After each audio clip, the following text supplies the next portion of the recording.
Hey y'all, welcome back to Does Green Mean Go? I'm going to try and break down Bob Hawkins sent out a tweet yesterday about the lawsuit going on with 2311 and Front Row Motorsports against NASCAR. So I'm going to try and break that down and just give you my opinions and thoughts on it. I'm not a lawyer. I do not study law. Just a simple man that read it and just have a few opinions here, so bear with me on this, and it's gonna probably be a little long and boring. Lawsuits aren't fun, so we'll start it off by saying we know that NASCAR is moving the money for 32 charters in 2025 from 36 charters. So that's big news right there. I'm not quite sure what's going to happen with those 4 charters if NASCAR does win. Actually, let me just stay on topic here because I do speak about this later on. Sorry, y'all. Front Row owner Bob Jenkins in court filing states, but as at some point the losses may become so severe that we simply cannot continue, that would cause harm to set race team, sorry. And yeah, especially not having a charter and not having possibly sponsors could back out because sponsors are sponsoring the set car, the 34 and 38 car, knowing that those cars are going to be able to run all 36 races. And their drivers, they won't have to qualify in and not have that stress. And also the drivers could leave, knowing now that they're not locked into every race, so they might decide to bounce as well. They can definitely probably get out of that contract if they choose so. I don't see where they would go, unfortunately, but they could if they want to. NASCAR states this is more of a contract case and not a antitrust case. I don't really understand what an antitrust case is. So sorry about that. I do think this is kind of more of a money case. Teams are spending more money than what they thought maybe coming into the sport, or what they've spent in prior seasons before charters. And let's not get this wrong. I don't think NASCAR wanted charters. The teams wanted the charters. So since the charters, though, it seems like teams are spending more money. Maybe they thought they were going to make more with the charter agreement. I don't really know, but that would cause harm. Oh no, sorry, but my opinions and thoughts. If NASCAR wants to stay with this car and not let teams build their own cars like they used to do, the cars and parts should be grandfathered in at set price for the standing of the set TV contract. The cars could, and I don't see why.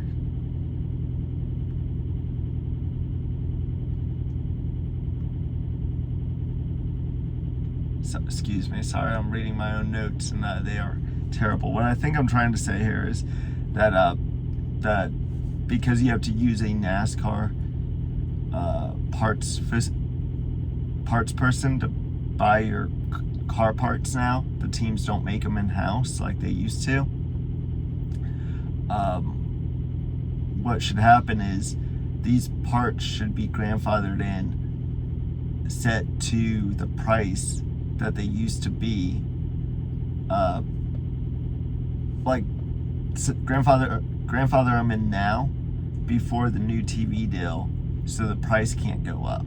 Because if, like anything, you charge Joe makes more money, inflation happens, everything goes up. So in a sense, the folks that are making these cars at these NASCAR approved part thing places, they're gonna most likely raise the price, and hence why Gibbs and stuff, these other teams were trying to get the contract, because they knew they were gonna make a damn killing off the teams.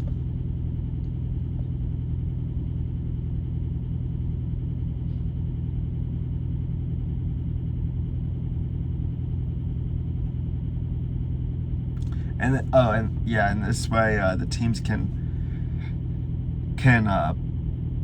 budget further out of the season. Like they can budget for 2025, 2026, 2027, so on and so speak, and to the end of the set charter and TV deal, into the Nets TV deal and charter deal, and that way too the folks that are making the chassis and the parts for these cars, they can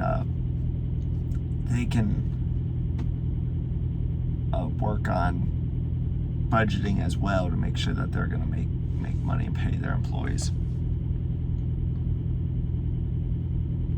As far as the charters going from 36 to 32, if NASCAR does win, would they sell the charters, or would they make their own 4-car team? I know they spoke about making a 4-car team in this charter agreement.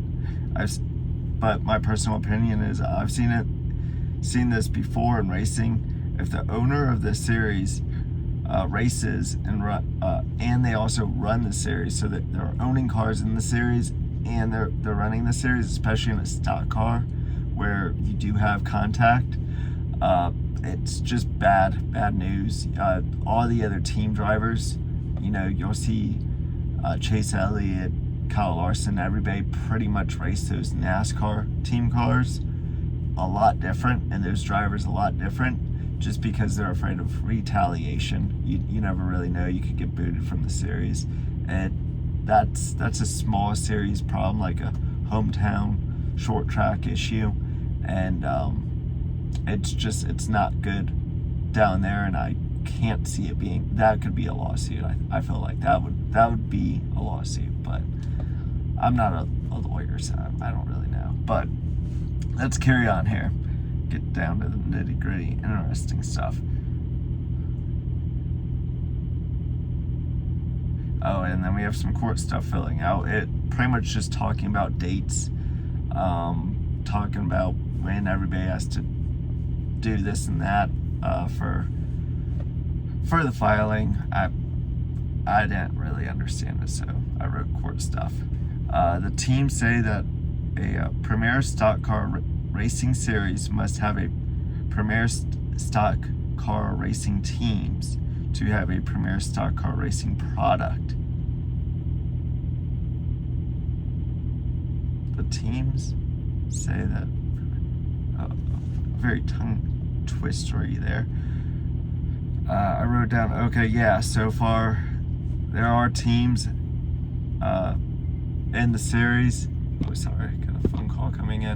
That NASCAR has teams, so I don't understand this at all.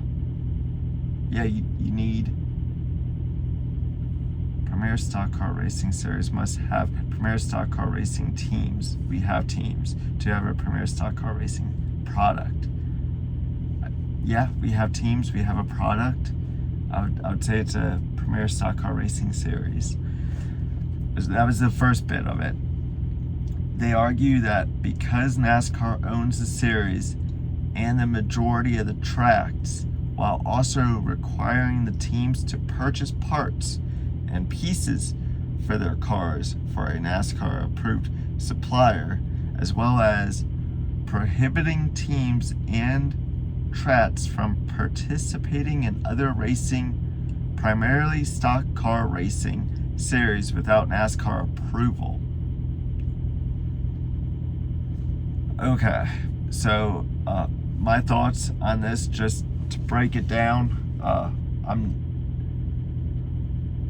not on either side, but the teams knew NASCAR owned the series before starting or buying into NASCAR. So before buying buying a charter, they knew NASCAR owned the series. NASCAR's owned the series since the 50s or so. 40s? Heck, I'm drawing a blank, actually. I should know this. But, yeah, NASCAR's been around for a long time. If they didn't want race in NASCAR with NASCAR owning the series, then they probably should have went down to ASA or something. There's plenty of other IndyCar, but then you also have Roger, who owns cars in IndyCars. I don't know what to tell you other than start your own and build your own tracks.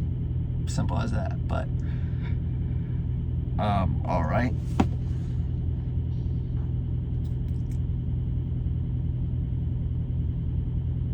Sorry.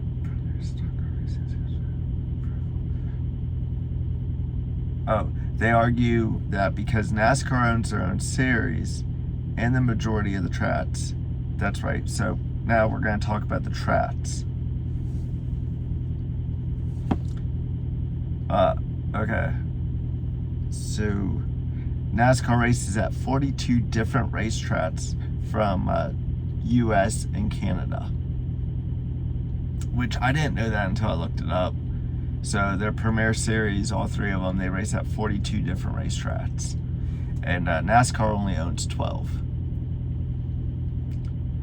And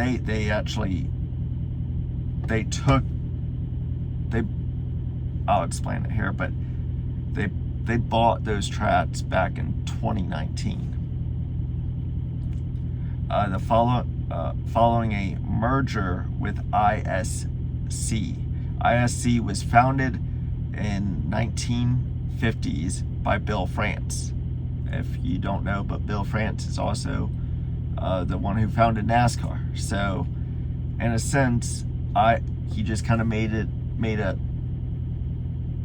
a separate business that he founded, ISC, to have stocks where people could actually buy stocks and racetracks, and maybe that's what the teams want. So no real new change here, unless the teams want ISC back, so people can buy stocks in the racetracks. I felt like NASCAR did this back in 2019 to kind of save and protect the sport.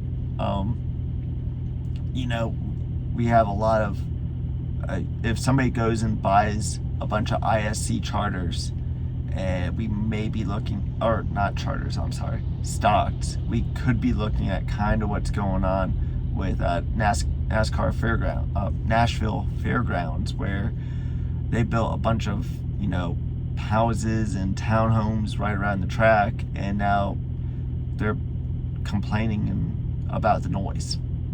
I'll be darned. We have a bunch of lunatics. But so I would say, in a sense, they people could also buy these. If they bought the majority ISC, they might be able to put in a new CEO or so and destroy the tracks and build homes, or who knows what they would do to just kind of harm the stock car racing, NASCAR, in a sense, just racing in general. It seems like there's definitely motive out there for people to just get rid of anything that's fun in life, fun to watch. We have a bunch of fun police out there. So this last bit, the teams was complaining years ago about spending too much money in off-season practice and so on. So NASCAR made it to where everyone sat everybody down and said, "Hey, no more off-season practice. You guys are spending way too much." Like the drivers were maybe getting a week off during the off-season after the teams at the end of the year they would haul off to all over the place and just test their cars, get ready for the next season. So that's a reason why NASCAR doesn't want their car, the car that's in the Cup Series, racing at NASCAR sanctioned events or practice. You could kind of say either way there. Oh no, we were racing, but were you really racing, or were you just practicing for a NASCAR race for the following year? There's a very big gray area there, so I'm not quite sure if the teams are really just arguing that they just want practice back, off-season practice, or just more practice in general. I would say though that the fans would love, and maybe we might have a suit. I don't know. I'm not a lawyer, like I said, but I would love to see Daytona Speed Weeks back. That was a lot of fun. I grew up down there. It was a blast going to Daytona Speed Weeks, watching the Bud shootouts, watching the Gatorade duels all in one day. Just, man, something about the cold weather, the cool weather, and seeing a car run by real quick, getting to actually see the drivers and talk to the drivers. Got to meet a lot of them. Jeff Gordon, Casey, I think I met Casey Kane, Jamie McMurray. Got to see Jimmy Johnson's crew was really big into waving at the fans. They have a really cool like pit road thing, kind of where in the infield you can look through some glass and see the crews working on the cars. Tony Stewart would always miss it, so you would always have like JJ Yaley right there testing his car, which was always unique and stuff. Just a blast, and I think it adds value to the Daytona 500. So I would love to see NASCAR bring that one back. These two teams.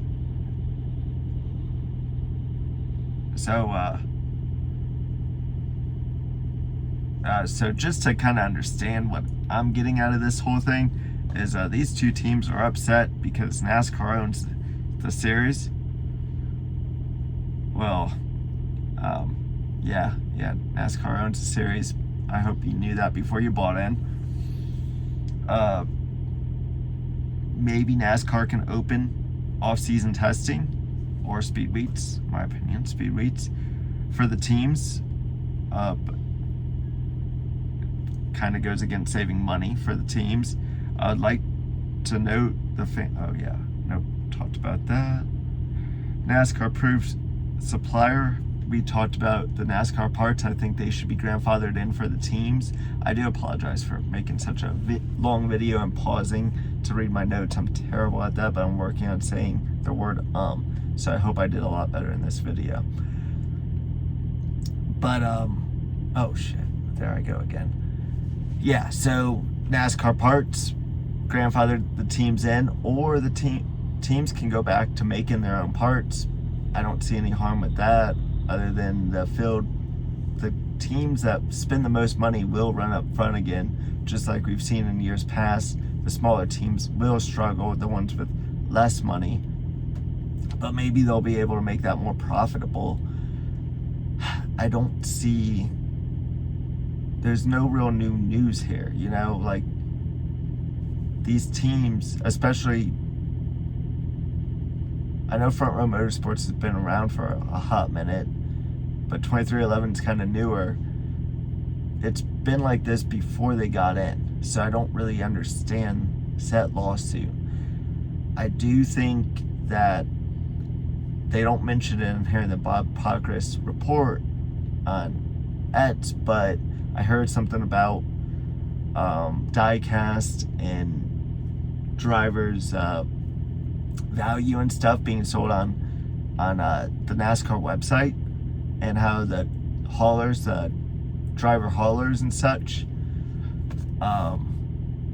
there's not as many of them, and that really takes away from this fan experience as well. At the track, you kind of go to the track, you got about $100 extra maybe, and you kind of want to buy a shirt or something to kind of and be like, oh yeah, I got that shirt at Talladega, or I got that shirt at Atlanta, Homestead, Phoenix, so on and so forth. But the drivers or teams, they don't really make much off their image or product, in a sense. Like, that's their logo, their paint scheme, their car on that shirt or hat, and from from what I understand or hear, is NASCAR makes most of that money, which I think is completely wrong.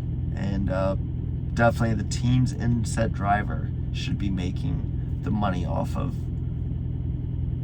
the image shirt product, so to speak. That would be almost like a YouTuber making a shirt, selling it on, advertising it on YouTube, but YouTube taking, let's just say 90%, and the YouTuber only making 10%. That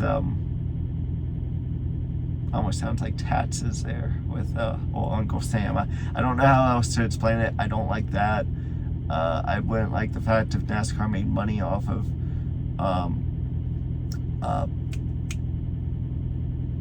2311 Michael Jordan, just because he owns a car. If they started selling Michael Jordan bobbleheads or something for $30, that wouldn't be cool, because Michael Jordan has his own brand. So I understand the whole brand part of the lawsuit. No, not cool. If teams don't like racing in NASCAR, then it wouldn't be that difficult. It would cost millions or billions possibly to just start their own series. Maybe me and my buddy, we joked around with it, buying Tesla cars, stock, putting a roll cage in them, and some kind of fancy dancy fire extinguisher, now knowing more, you need a blanket to put out a battery fire.